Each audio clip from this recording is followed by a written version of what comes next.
as I understand it, we have a couple people who would like to come to debate today. I see Aaron in the chat.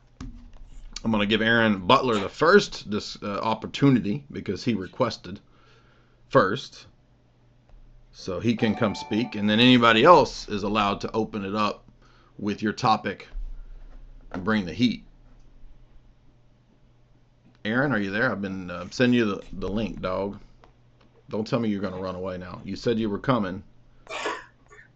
Where you at, dog? Aaron, what's up, man? I see you in the chat. You're there.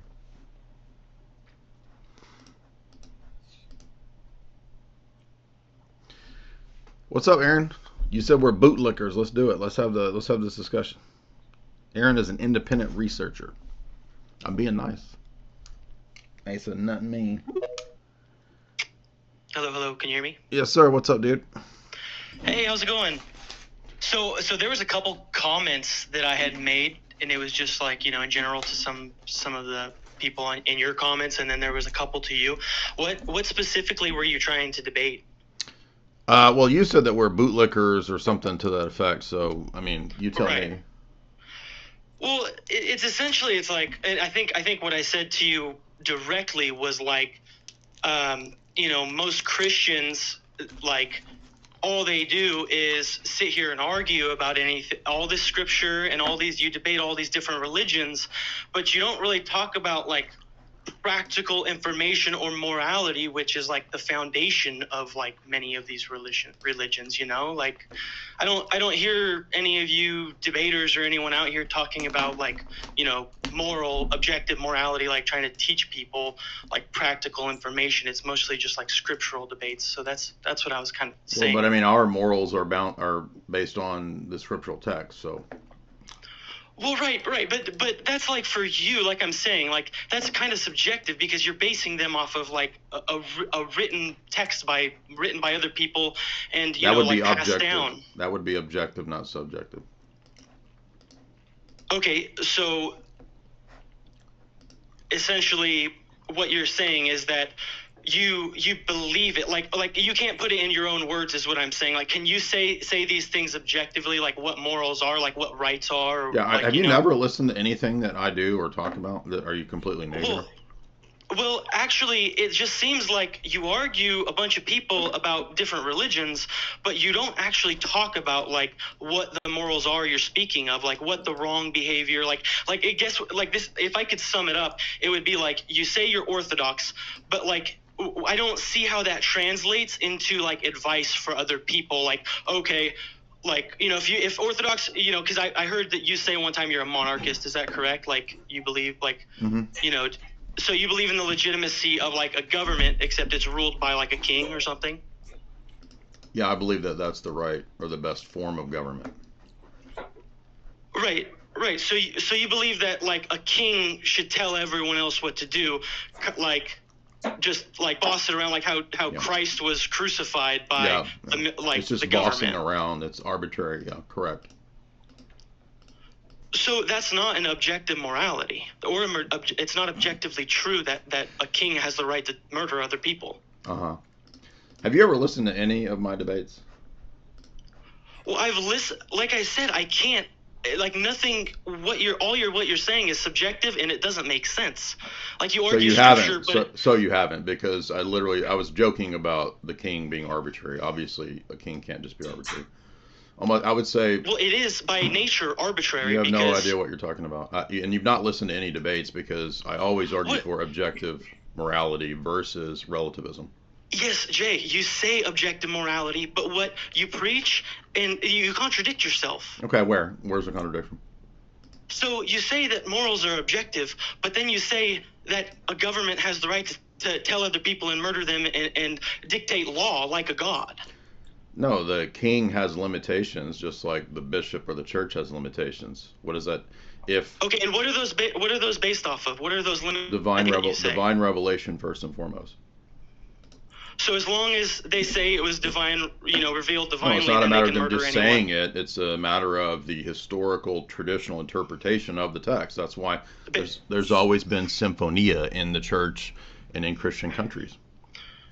So for the first 300 years of the Christian church, how they just said, you can't be a Christian, and murdered everyone and tortured them. And then all of a sudden they do the script flip and say, oh, the government changed our mind. We're wrong. We're going to be Christians now. And then that's all the end of the story, right? Right, so that was before the Christianizing of the Roman Empire, and after it became Christian, it adopted Christian principles, like you see in Theodosius the emperor, and what you see in the Code of Justinian. Okay, so what you're saying is that the Christian or the Roman government, after adopting Christianity, they started, abiding by Christian law. Is that what you're saying? Correct. So if they abide by Christian law, like, forgive me on some of the time scale of some of this, and I'm so, like I said, this right. This, so you have no knowledge of this thought. subject, and you want to debate it. Let me finish my thought real quick. Just real quick. So if we could both agree on some type of Christian principle, it would be if you want other people to treat you a certain way, you should treat them a certain way. Do unto others as they would have done unto you. I guess that's kind of a paraphrase. I don't remember the exact version. Does that make sense? Like a reciprocal, natural. So I'm not trying to be rude to you, but you are approaching this issue with the level of knowledge of about a 13-year-old or a 14-year-old. So how did you think that you would be able to debate this? Why did you think you would be able to debate this? No, Jay, you're not. Why are you repeating my name? What is a right? You guys aren't talking about morality. You guys aren't talking about rights. You call yourselves all Christians, but you don't say shit when it comes to real, morality. I mean, again, you have not listened to any scripture. You've not listened to any of the debates that I do, because I bring this up frequently against atheists, against Matt Dillahunty, against any of the Muslims where we get into moral issues. I mean, this has come up countless times. So you don't have any prior knowledge, I don't guess, of the debates that I've actually done, because you would know that comes up all the time. And then you're saying, but you're just arguing the scriptures. But the texts of the scriptures are for us an objective, historic revelation which guides our morals. So why is that so hard to understand?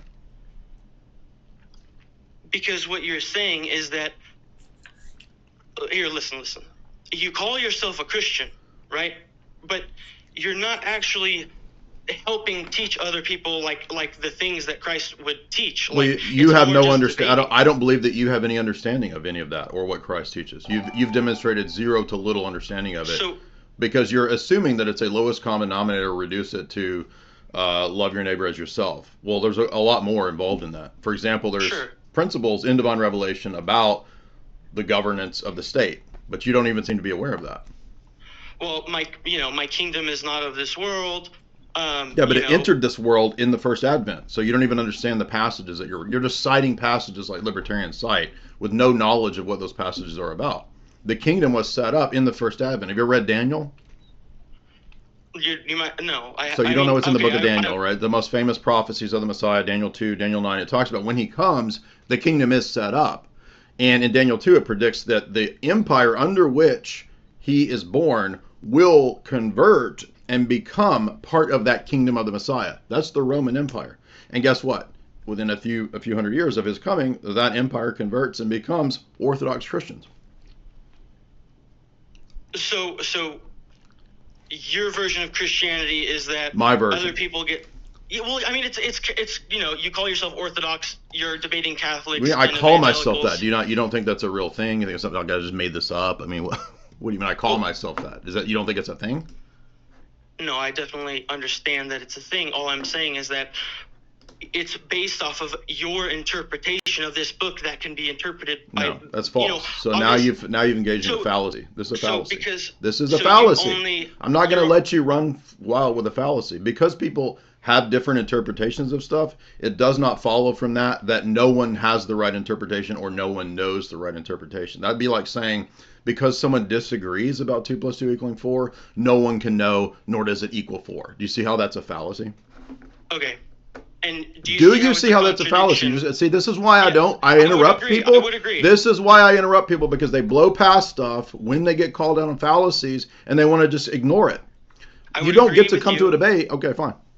Let me finish, please. I will agree with you that just because everyone has, similar differing viewpoints, that it doesn't mean that your perspective is incorrect. I would agree with that. Okay, then 100%. That argument that you gave is irrelevant. So, okay, Okay, so my argument is that, and what I said a second ago is that, like, it seems to me that the Christian perspective is that, we're all sovereign individuals, No, and that, you're just assuming that Christianity is basic bitch enlightenment libertarianism, and it's not. okay, and you're assuming that you have the right belief because Yeah, I can of demonstrate the it. dogma, the tradition, the people in your faith that have approved certain texts. No, that's not Like my appeal. I'm appealing to the history of the church, the prophetic texts in Scripture that talk about the conversion of the Roman Empire. That text in Daniel refutes the very first argument you made that my kingdom is not of this world, and you're just saying that because the state converted to Christianity, that now it's just arbitrary that the state can do whatever it wants. I never said the state could do whatever it wants, except when I was joking with you that the king can do whatever he wants. I don't believe that. Romans 13 calls the emperor a diakonos. That's a minister of God. Do you believe that the state or the minister of God can have that role? I do not believe that the government or any authority gets to just rule over people like you Okay, do. so then you don't believe the Bible. So you're not a Christian, correct? I don't believe shit because people tell me it's true, Jay. Well, actually, you do, because everybody can be demonstrated to believe some things on pure authority. You want me to show you how? What I'm saying is that, like So you don't I want to. called it. Please explain. Go ahead. Yeah, there's all kinds of things that all of us believe purely on the basis of authority. For example, we don't have the ability, all of us, to go and verify every single scientific claim or every single journal's claim, correct? But many of those things we take on reasonable authority. Okay, sure. Okay, so then that invalidates what no, you just said. What Okay, you said okay. you don't believe anything on pure authority, but I just gave examples of sure we all do. Okay. And so, as far as evidence and just like believing things, what it seems that the Orthodox Church does is saying, don't rely on yourself and your experience, which is what the early Christians were doing and talking about. No, okay. Where do you have that? Where are you getting that from? Just simple understanding of different, like the category of Gnosticism is that they were focusing Gnostics on were heretics. That's not early Christians. See, you say heretics, dude. They Well, are. guess what? Christians were heretics before the Roman government said that it was legal. Oh my God! What makes them heretics is not what the state says; it's whether they deviate. Yes, it does. No, dude. it doesn't. It's what deviates from Yes. Stop No. interrupting me. Paul talks about the Gnostics in the epistles of Timothy. The Gnostics, he calls them heretics, those who are outside the communion. He says that those who seek the gnosis or the knowledge, that's the first reference to the Gnostics in Paul's letters to Timothy, they're heretics because they divide from the apostolic teaching. It's nothing to do with the state at that point. Jay.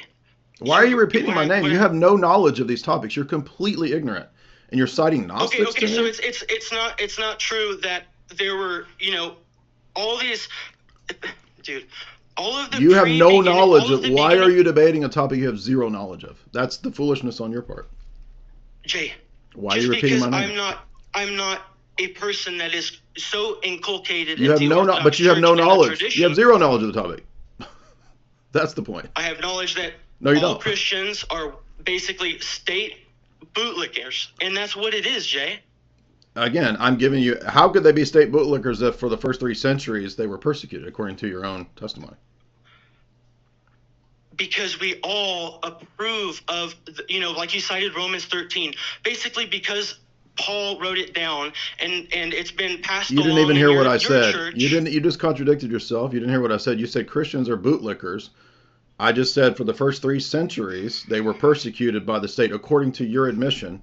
They weren't Gnostics, by the way. They were the actual Orthodox Catholic Christians that were persecuted. So how could they be state bootlickers if they were persecuted according to your own testimony?